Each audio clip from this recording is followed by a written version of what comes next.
నమస్కారం, సుఖీభవకు స్వాగతం. ఈరోజు సుఖీభవలో ఎండల్లో షర్బతులతో చల్లచల్లగా, దంత సమస్యలతో గుండె జబ్బు, వేసవిలో దీర్ఘకాలిక జబ్బులతో భద్రం, మోకీళ్లలో బంధనాలు తెగితే ప్రమాదమే. ఇంకా హెల్త్ టిప్. ఎండలు ఠారెత్తించేస్తున్నాయి. ఉదయం నుంచే సూర్యుడు భగభగా మండిపోతున్నాడు. ఇలాంటప్పుడు వేడి ఉక్కపోతల నుంచి ఉపశమనం కోసం మనలో చాలా మంది చల్లటి కూల్ డ్రింకుల్ని, పండ్ల రసాల్ని తాగటానికి మొగ్గు చూపుతూ ఉంటారు. అయితే వీటికన్నా షర్బతులను తయారు చేసుకుని తాగటం ఆరోగ్యానికి చాలా మంచిదని చెబుతారు నిపుణులు. పంచదారను పాకం పట్టి అందులోకి కాస్త సిట్రిక్ యాసిడ్ వేసి తయారు చేసే షర్బతులు అనేవి వేసవి తాపాన్ని ఇట్టే తగ్గిస్తాయి. ఆయుర్వేద వైద్యం చెప్తున్న సూచనలు, సలహాల ప్రకారం షర్బతులను ఎలా తయారు చేసుకోవాలో, షర్బతులతో మనకు లభించే ఆరోగ్య ప్రయోజనాలేమిటో ఇప్పుడు తెలుసుకుందాం.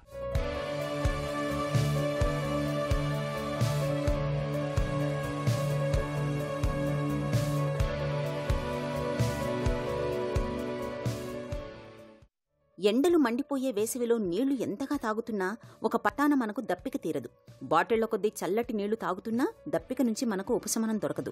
పదే పదే చల్లటి కూల్ డ్రింక్లు తాగే వారి పరిస్థితి కూడా అంతే.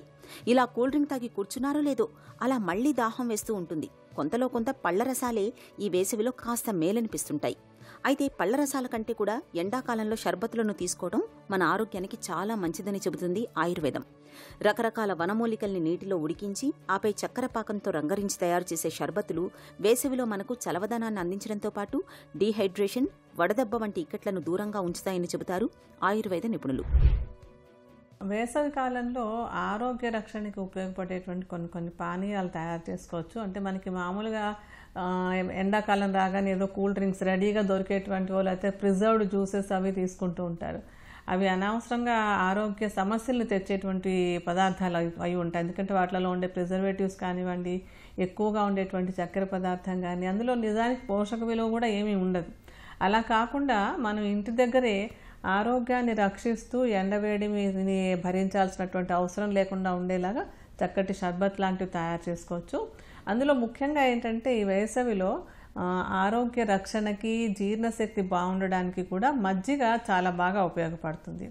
అందుకని మజ్జిగతోటి కొన్ని రకాల పానీయాలు చేసుకున్నట్టయితే ఎండాకాలంలో ప్రతిరోజు హ్యాపీగా చేసుకోవచ్చు, తేలిగ్గా చేసుకోవచ్చు, ఇంట్లోనే చేసుకోవచ్చు. కనుక ఆరోగ్యాన్ని కూడా రక్షించుకోవచ్చు. దీనికి ఎలాగంటే కమ్మటి పెరుగును తీసుకోవాలి.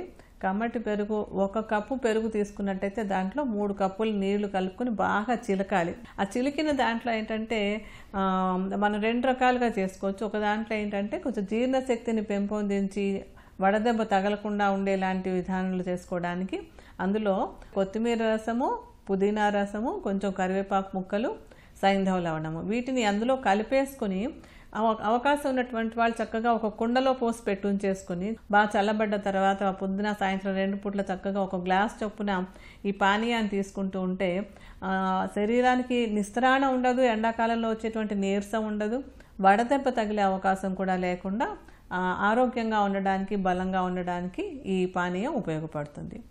అలాగే పెరుగుతోటి అంటే మజ్జిగతోటి చేసుకునేటువంటి మరొక పానీయం కూడా ఉంది. దానిలో ఏంటంటే దీన్ని కొంచెం తీయగా చేసుకోవచ్చు అనమాట. 1 కప్పు పెరుగుకి 3 కప్పులు నీళ్లు కలుపుకొని అలా బాగా చిలికి పెట్టేసుకొని గులాబీ రేకుల్ని శుభ్రంగా కడిగేసి ముద్దలాగా నూరినటువంటి గులాబీ రేకులు కొంచెం పటిక బెల్లం కలిపేసి ఇందాక చెప్పుకున్నట్టుగానే ఒక చిన్న కుండ దొరికినట్టయితే కనుక కుండలో ఈయన మజ్జిగని పోసి పెట్టుంచేసుకొని 1 గంట 2 గంటల తర్వాత న్యాచురల్గా చల్లబడుతుంది కనుక ఆ పానీయాన్ని కూడా తీసుకుంటున్నట్టయితే ఎండాకాలంలో బలహీనత అనేటువంటిది లేకుండా ఉండడానికి ఇది చాలా బాగుంటుంది. అలా కాకుండా ఏంటంటే ఇంకొక పానీయం కూడా మజ్జిగతోటే తయారు చేసుకోవచ్చు. దీనికి ఏంటంటే పల్చటి మజ్జిగ, బాగా పల్చగా మజ్జిగ చేసుకోవాలంటే 1 కప్పు పెరుగు తీసుకుంటే దానికి 8 కప్పులు నీళ్ళలాగా బాగా పల్చగా కలిపి చక్కగా మజ్జిగ చిలికేసుకొని జీలకర్ర పొడి, వాము పొడి, నల్ల ఉప్పు వీటిని కలిపేసుకొని కుండలో పోసి ఉంచేసుకొని అది న్యాచురల్గా చల్లబడ్డ తర్వాత మనకి ఎప్పుడు దాహం అనిపిస్తే అప్పుడు 1 గ్లాస్ చొప్పున రోజులో 3-4 సార్లు తీసుకుంటూ ఉండొచ్చు ఈ పానీయాన్ని. ఈ పానీయం కూడా ఈ సీజన్ మొత్తం ప్రతిరోజు తీసుకుంటూ ఉన్నా కూడా ఎలాంటి అనారోగ్యాలు రావు, జీర్ణశక్తి బాగుంటుంది. ఈ అజీర్ణము, మనకి ఈ లూజ్ మోషన్స్ ఇలాంటి సమస్యలు ఏవి రాకుండా కూడా ఈ పానీయం చక్కగా ఉపయోగపడుతుంది. షర్బత్ అంటే తీయటి పదార్థంతోటి తయారు చేసిన శీతల పానీయం అని చెప్పుకోవచ్చు.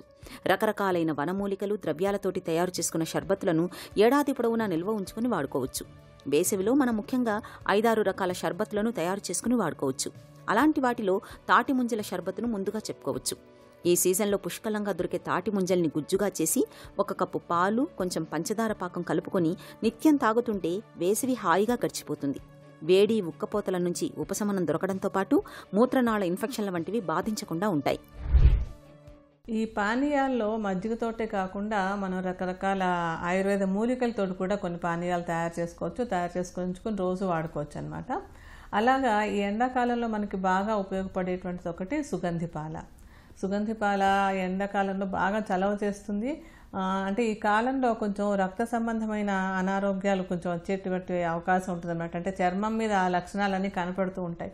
అటువంటి సమస్యలు రాకుండా ఉండడానికి కూడా సుగంధి పాల ఉపయోగపడుతుంది. సుగంధి పాల కొంచెం బరకగా ఉండేటువంటి చూర్ణాన్ని, ఒక 100 గ్రాముల చూర్ణం తీసుకున్నట్టయితే దాంట్లో 8 రెట్లు, అంటే ఒక 800 మిల్లీలీటర్ల నీటిని పోసి సన్నటి మంట మీద 4వ వంతు మిగిలేలాగా దాన్ని కాచుకోవాలి. ఒక కషాయంలాగా కాచుకోవాలన్నమాట. ఆ కషాయం అంటే సుమారుగా ఒక 200 మిల్లీలీటర్ల కషాయం తయారవుతుంది. ఆ కషాయంలో తర్వాత ఏంటంటే దాన్ని వడగట్టేసుకొని అందులో ఒక 100 గ్రాముల అంటే ఒక 100 గ్రాముల చక్కెర వేసి కషాయము చక్కెర 2 కలిపేసి కరిగిపోయిన తర్వాత దాన్ని పొయ్యి మీద పెట్టి కొంచెం చిక్కబడేంత వరకు దాన్ని మరిగించాలన్నమాట.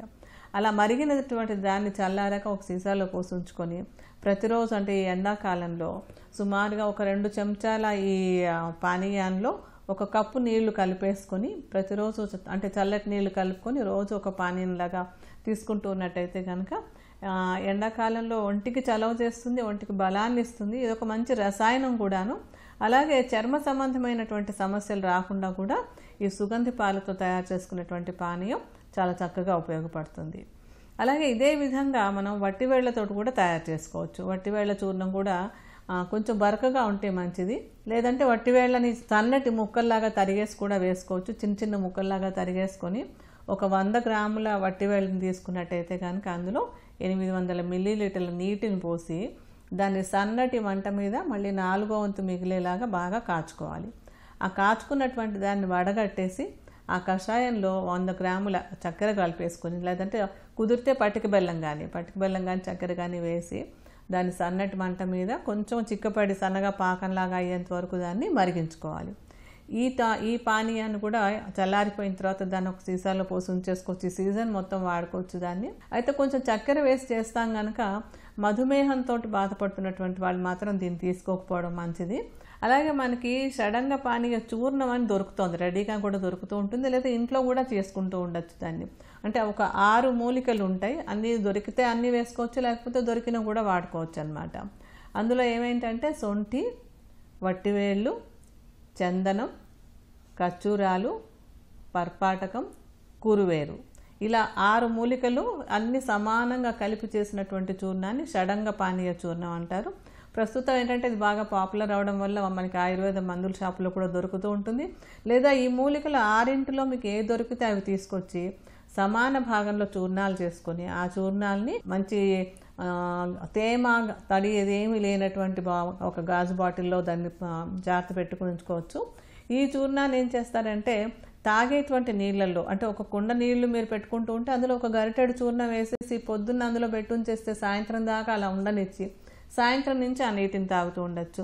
లేదంటే ఒక గ్లాస్ నీళ్ళు తీసుకుని అందులో ఒక చెంచాడి చూర్ణాన్ని వేసేసి పొద్దున్న అందులో వేసి పెట్టుంచుకుంటే ఆ నీటిని సాయంత్రం తాగాలి. లేదా సాయంత్రం ఒక గ్లాస్ నీళ్ళలో ఒక చెంచాడు చూర్ణం వేసి పెట్టేసుకుంటే మర్నాడు పొద్దున్న దాన్ని తాగచ్చు. ఒక మంచి పానీయం అనమాట, చాలా హెల్దీ డ్రింక్లా ఉంటుంది ఇది. ఈ ఎండాకాలం మొత్తం దీన్ని తీసుకుంటూ ఉన్నా కూడా ఎండ వేడిమి వల్ల వచ్చేటువంటి అనారోగ్యాలు రావు. అలాగే వడదెబ్బ నుంచి నివారించుకోవడానికి కూడా ఈ పానీయం చాలా బాగా ఉపయోగపడుతుంది.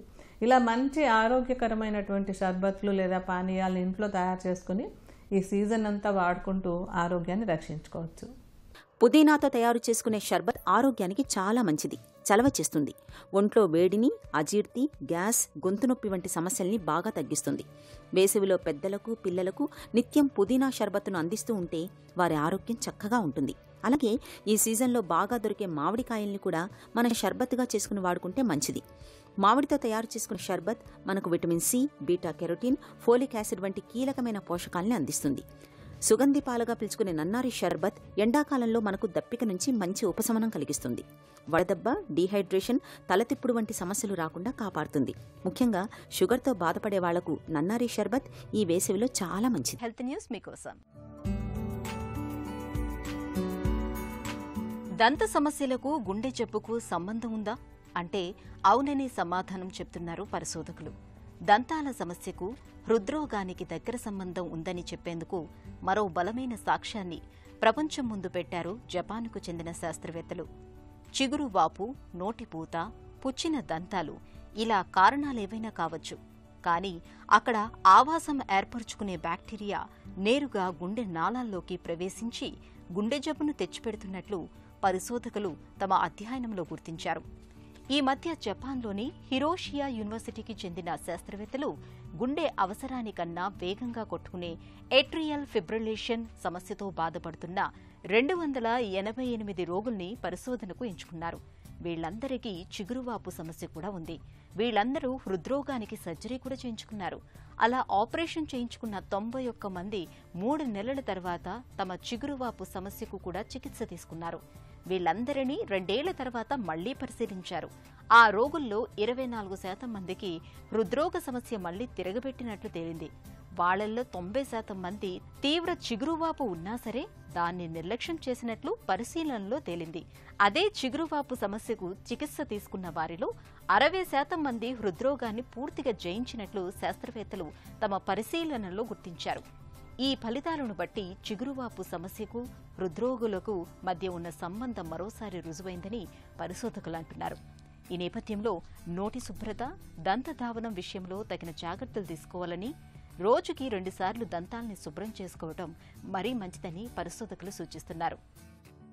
వేసవిలో ఠారెత్తించే ఎండల ధాటికి వయసు పైబడిన పెద్దలు చిగురుటాకుల్లా వణికిపోతూ ఉంటారు. ఒంట్లో జవజీవాలు సన్నగిల్లడంతో పాటు శరీరంలో నీరు, పొటాషియం వంటి లవణాల శాతం కూడా బాగా తక్కువగా ఉంటుంది. ఈ ప్రతికూల పరిస్థితులకు తోడుగా ఇప్పటికే ఉన్న హై బీపీ, షుగర్, గుండె జబ్బులు, కీళ్ల నొప్పులు, క్యాన్సర్లు, పక్షవాతం వంటి దీర్ఘకాలిక వ్యాధులు వేసవిలో సమస్యల బెడదను మరింతగా పెంచుతూ ఉంటాయి.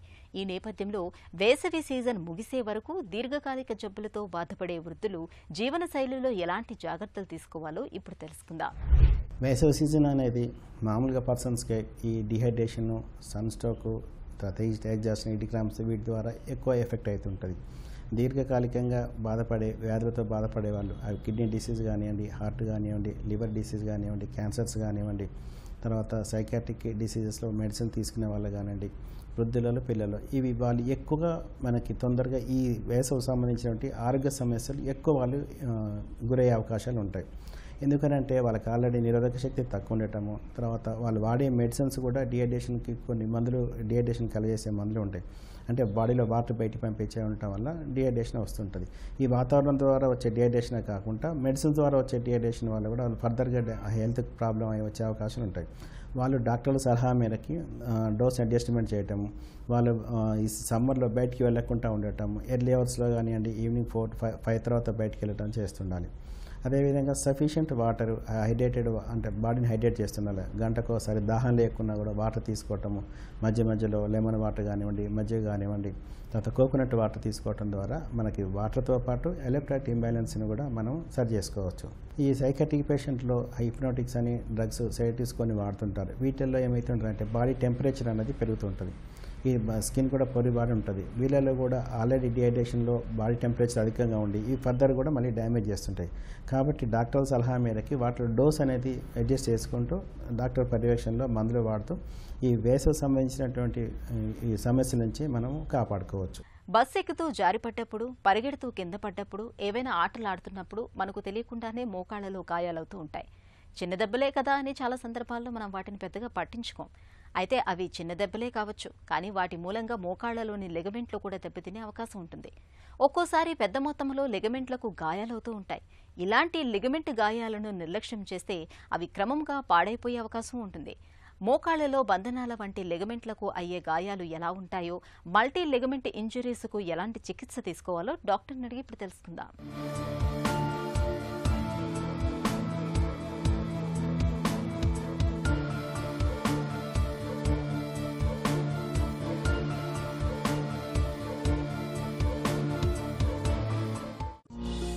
మల్టీ లిగమెంట్ ఇంజురీస్ అంటే ఏంటి? మల్టీ లిగమెంటల్ ఇంజరీ అంటే ఒక లిగమెంట్ కంప్లీట్గా తెగి కొన్ని పార్షియల్గా కానీ లేకుంటే 2 లిగమెంట్స్ కంప్లీట్గా తెగటం లేకపోతే మోర్ దాన్ 2 లిగమెంట్స్ ఇంజరీ అవ్వటాన్ని మల్టీ లిగమెంటల్ ఇంజరీ అంటాం. మల్టీ లిగమెంట్ గాయాలు ఎన్ని రకాలుగా ఉంటాయి? కామన్గా ఏసీఎల్ ఎంసీఎల్ కాంబినేషన్లో వస్తూ ఉంటారు. అంటే ఏసీఎల్ అంటే anterior cruciate ligament, medial collateral ligament అని టేర్తో వస్తూ ఉంటారు. అదేవిధంగా ఏసీఎల్ పీసీఎల్ టేర్తో వస్తూ ఉంటారు. ఏసీఎల్ ఎల్సీఎల్ టేరు ఇలా మనం తీసుకుంటే మల్టీ లిగమెంట్ 2 కానీ ఇంకా అంతకంటే ఎక్కువ కానీ ఇంజరీస్తో కానీ కొన్నిసార్లు డిస్లొకేషన్ పేషెంట్ అనమాట పూర్తిగా డిస్లొకేట్ అయిపోతాయి. అలాంటి వాళ్ళు చుట్టూ ఉన్నటువంటి క్యాప్సూల్ కూడా ఇంజరీ అవుతూ ఉంటుంది. ఈ మల్టీ లిగమెంటల్ ఇంజరీస్తో లిగమెంట్స్తో పాటు దాని చుట్టూ ఉన్నటువంటి వాస్కులర్ అంటే బ్లడ్ సర్క్యులేషన్లో ఇష్యూ కానీ అదేవిధంగా నర్వ్ ఇంజరీస్ కూడా జరగవచ్చు. అలాంటప్పుడు కాళ్ళకే ప్రమాదం కూడా జరిగే అవకాశం ఉంటుంది. మల్టీ లిగమెంట్ గాయాలకు కారణాలేంటి?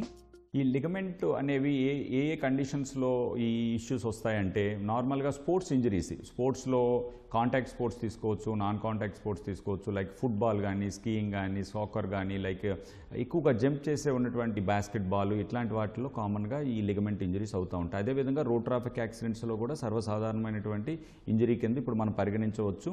ఇటువంటి లిగమెంట్స్ అనేవి ఐసోలేటెడ్గా అంటే ఒకే లిగమెంట్ కూడా తెగిపోవచ్చు. లైక్ దానిని అనమాట ఐసోలేటెడ్ లిగమెంట్ ఇంజరీ అంటాం. కామన్గా యాంటీరియర్ క్రూషియేట్ లిగమెంట్ అనేది ఎక్కువ మందిలో ఈ ప్రాబ్లం వస్తూ ఉంటుంది. దాదాపు 70% వాళ్ళని తీసుకుంటే యాంటీరియర్ క్రూషియేట్ లిగమెంట్ ఇంజరీతో ఐసోలేటెడ్ లిగమెంట్ ఇంజరీతో వస్తూ ఉంటారు. మల్టీ లిగమెంట్ గాయాలతో తలెత్తే సమస్యలు ఎలా ఉంటాయి? మల్టీ లిగమెంటల్ ఇంజరీ ఐసోలేటెడ్ అంటే ఒక సింగిల్ లిగమెంట్ ఇంజరీ కంటే తొందరగా పేషెంట్స్కి హీమార్థ్రోసిస్ అంటే బాగా జాయింట్ వాచిపోవడం, విపరీతమైన పెయిన్, దాని మీద అస్సలు వెయిట్ వేయలేకపోవడం జరిగి ఈ క్యాజువాలిటీ లెవెల్కి రావడం జరుగుతూ ఉంటుంది. ఇటువంటి పేషెంట్స్ని మనము ఫస్ట్ ఎగ్జామినేషన్ చేయటం, డిస్టల్గా అంటే దెబ్బ తగిలిన జాయింట్కి కింది భాగంలో ఉన్నటువంటి రక్త సరఫరా ఎలా ఉంది, నెర్వ్ సప్లై ఎలా ఉంది, అది వయబిలిటీ ఆఫ్ ద లింబ్ ఎలా ఉంది అనేది ఫస్ట్ చూసుకోవడం జరుగుతూ ఉంటుంది. అటువంటి ప్రాబ్లమ్స్ లేనప్పుడు మనం ఫస్ట్ ఇమ్మొబిలైజ్ చేయటం అంటే ఒక బ్రేస్ లాంటిది పెట్టి కదలకుండా ఉంచటం, దాంట్లో ఉన్నటువంటి రైస్ అని అంటాం, రెస్ట్, ఇమ్మొబిలైజేషన్, ఐస్ పెట్టడము, ఈ ట్రీట్మెంట్తో పాటు పెయిన్ కిల్లర్స్ అవి ఇచ్చి తర్వాత మనం ఇన్వెస్టిగేట్ చేయడం జరుగుతుంది. మల్టీ లిగమెంట్ గాయాలకు చికిత్స ఎలా ఉంటుంది?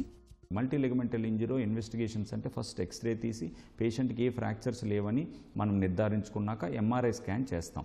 ఎంఆర్ఐ స్కాన్లో మనకి దాదాపు సెన్సిటివిటీ స్పెసిఫిసిటీ కూడా 97 to 100% చెప్పవచ్చు. మల్టిపుల్ లిగమెంట్స్ ఇన్వాల్వ్ అయినాయా, సింగిల్ లిగమెంట్ ఇన్వాల్వ్ అయిందా, ఏ లెవెల్లో గ్రేడ్లో లిగమెంట్ ఇంజరీ అయింది అనేది మనం గ్రేడింగ్ చేయడం జరుగుతుంది. స్ప్రెయిన్ చిన్న ఒక లిగమెంట్ ఇంజరీ అంటే కామన్గా ACL anterior cruciate ligament injury, దాంతోపాటు ఏ మీడియల్ కొల్లేటరల్ కానీ ఏదైనా పార్షియల్ టేర్స్ ఉంటే కూడా మనం ఐడెంటిఫై చేసి కంప్లీట్ టేర్లు ఉన్నవానికి for example collateral ligaments complete tear ఉంటే ఇమ్మీడియట్గా రిపేర్ అనేది చేస్తాం. స్టేజ్డ్గా అంటే తర్వాత 6 to 8 weeks తర్వాత ఈ క్రూషియేట్ లిగమెంట్ రీకన్స్ట్రక్షన్ అని చేస్తాం. అంటే లిగమెంట్ రిపేర్ అంటే ఉన్న లిగమెంట్ తెగిపోయిన దాన్ని మనం కుట్టడం జరుగుతుంది, దాన్ని రిపేర్ అని అంటాం. ట్రీట్మెంట్ విషయానికి వస్తే రిపేర్ అని కానీ, రిపేర్ విత్ ఆగ్మెంటేషన్ అని కానీ, లేకుంటే రీకన్స్ట్రక్షన్ అని 3 పద్ధతులను మనం అనుకోవచ్చు. సపోజ్ కొల్లేటరల్ లిగమెంట్స్ అనేది తెగిపోతే అది అటాచ్మెంట్ దగ్గర తెగిపోతే రిపేర్ అనేది చాలా ఐడియల్ టెక్నిక్. అంటే దాని ఉన్న లిగమెంట్నే మనం ఎక్కడ తెగిపోతే దాన్ని ఎండ్ టు ఎండ్ రిపేర్ చేస్తాం, కుడతాం. అది ఓన్లీ కొల్లేటరల్ లిగమెంట్స్కి, క్యాప్సూల్కి వాటికి ఉపయోగపడుతుంది. అదే కనుక మిడ్ సబ్స్టెన్స్ మధ్యలోనే ఒక కొల్లేటరల్ లిగమెంట్ తెగిపోతే అంటే ఇటువైపు అతుక్కున్న దగ్గర మనకి ఈ లిగమెంట్ కొల్లేటరల్ లిగమెంట్స్ అంటే ఇక్కడ కానీ తెగిపోతే రిపేర్ చేయవచ్చు. అదే కనుక మధ్యలో మిడ్ సబ్స్టెన్స్ తెగిపోతే రిపేర్ ఒక్కటి సరిపోదు. అలాంటప్పుడు మనము పక్కనున్న టెండాన్ని ఈ రిపేర్తో పాటు ఆగ్మెంట్ చేస్తాం, అంటే స్ట్రెంథనింగ్ పెడతాం. ఇంకో టెండాన్ని తీసుకొని కామన్గా సెమీటెండినోసిస్ అనే ఒక టెండాన్ని తీసుకొని దానికి ఆగ్మెంట్ చేస్తాం, అంటే ఎడిషనల్ స్ట్రెంగ్త్ దానికి ఇస్తూ ఉంటాం అన్నమాట. దాన్ని రిపేర్ విత్ ఆగ్మెంటేషన్ అంటాం. అదేవిధంగా మనం ఇప్పుడు సపోజ్ ఏసీఎల్ అని క్రూషియేట్ లిగమెంట్ కానీ పీసీఎల్ కానీ తెగిపోయినట్టుంటే వానికి రీకన్స్ట్రక్షన్ అనే మెథడ్లో మాత్రమే ట్రీట్మెంట్ ఇవ్వగలుగుతాం. ఆర్థోస్కోపీతో మల్టీ లిగమెంట్ గాయాలకు చికిత్స చేయొచ్చా? మీ రీకన్స్ట్రక్షన్ అనేది టెలిస్కోపిక్గా ఆర్థ్రోస్కోపిక్ అంటే ఒక హోల్ ద్వారా చేసే సర్జరీ ద్వారా మనం ఇప్పుడు కామన్గా చేసే ప్రొసీజర్ అది టెలిస్కోప్ని పంపించి అంటే ఒక హోల్ ద్వారా పంపించి వర్కింగ్ పోర్టల్ ద్వారా టోటల్గా ఈ సర్జరీని కీ హోల్లోనే చేయొచ్చు. నార్మల్గా వీటికి ఒక గ్రాఫ్ట్ తీసుకొచ్చి మనం అక్కడ పెడతాం కనుక దీన్ని రీకన్స్ట్రక్షన్ అంటాం. అంటే ఉన్న గ్రాఫ్ట్ తెగిపోయిన దాన్ని మనం కుట్టడాన్ని మన రిపేర్ అంటే. దీన్ని రీకన్స్ట్రక్షన్ ఎందుకు అంటామంటే ఇన్సైడ్ ఉన్నటువంటి లిగమెంట్స్ దానంతలో అది హీల్ అవ్వవు, ఒకదానికోటి అతుక్కోవు, కనుక దాని పోర్షన్ని తీసేసి మనం కొత్త టెండాన్ని లోపల పెడతాం. ఆ టెండాన్స్ మన బాడీలో ఉన్న టెండాన్ని తీసుకోవడం సర్వసాధారణంగా తీసుకుంటాము. అంటే ఎల్లో గ్రాఫ్ట్స్ అంటే వేరే కెడావర్ నుంచి తీసుకున్న గ్రాఫ్ట్లు కూడా వాడవచ్చు, కానీ మన ఎల్లో గ్రాఫ్ట్ అంటే మన బాడీలో ఉన్న టెండాన్స్ లైక్ హ్యామ్స్ట్రింగ్స్ అనేవి కామన్గా తీసుకున్నాం. అంటే సెమీ టెండినస్, సార్టోరియస్ అనే 2 టెండాన్లు తీసుకొని దాన్ని ఒక విధంగా తయారు చేస్తాం, ఒక లిగమెంట్ కింద తయారు చేసి లోపల పెట్టడం జరుగుతుంది, ఒక హోల్స్ చేసి బోన్కి. అదేవిధంగా బోన్ పటెల్లా బోన్ అని కానీ, పెరోనియస్ లాంగస్ అని ఇలాగా కొన్ని టెండాన్ గ్రాఫ్ట్స్ అనేవి బాడీలో తీసుకోవడం జరుగుతుంది. అది డిపెండ్ అపాన్ ది పేషెంట్కి ఎంత రిక్వైర్మెంట్ ఉంది, ఏ లిగమెంట్లు తెగిపోయాయన్న బట్టి మల్టిపుల్ టెండాన్స్ తీసుకొని లోపల ఈ టెలిస్కోపిక్గా హోల్స్ బోన్లో పెట్టి మనం ఈ సర్జరీ చేయడం జరుగుతుంది. ఆ టెండాన్ అనేది 2 వైపులా బోన్కి పట్టుకోవడానికి ఎండో బటన్స్ అని, బయోస్క్రూస్ అని ఇలాంటివి వాడటం జరుగుతూ ఉంటుంది.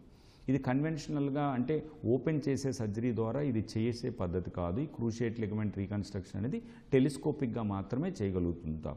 ఈ టెలిస్కోపిక్గా అంటే హోల్ ద్వారా చేసే సర్జరీ వల్ల పేషెంట్కి లెస్ మార్బిడిటీ ఉండడం, ఇన్ఫెక్షన్ రేట్ ఆల్మోస్ట్ 0 అని చెప్పుకోవచ్చు. పేషెంట్ మళ్ళీ ప్రీ స్పోర్ట్ లెవెల్కి అంటే ప్రీ ఇంజరీ స్పోర్ట్ లెవెల్కి ఆయన వెళ్ళటానికి కానీ నార్మల్గా పరిగెట్టడానికి కానీ సరిపోతుంది. లిగమెంట్లకు గాయాలైతే మోకాళ్ళలోని నొప్పితో పాటు నడక, కదలికలు కష్టమైపోతాయి. లిగమెంట్ గాయాలకు ఎంత త్వరగా వీలైతే అంత త్వరగా చికిత్స తీసుకోవాలి. ఆర్థోస్కోపీ పద్ధతిలో ఇవాళ కోత పెట్టకుండానే లిగమెంట్ గాయాలకు చక్కగా చికిత్స చేస్తున్నారు. ఒక చిన్న చిట్కా మీకోసం. వేసవిలో వడదెబ్బను నివారించుకునేందుకు మంచి గంధం చెక్కను బాగా అరగదీయండి. అలా వచ్చిన గంధాన్ని ఒక చెంచాడు తీసుకుని తాగునీటిలో కలుపుకుని తాగుతూ ఉండండి. ఒంట్లో ద్రవ నష్టం తక్కువగా ఉంటుంది. వడదెబ్బ ముప్పు తప్పుతుంది.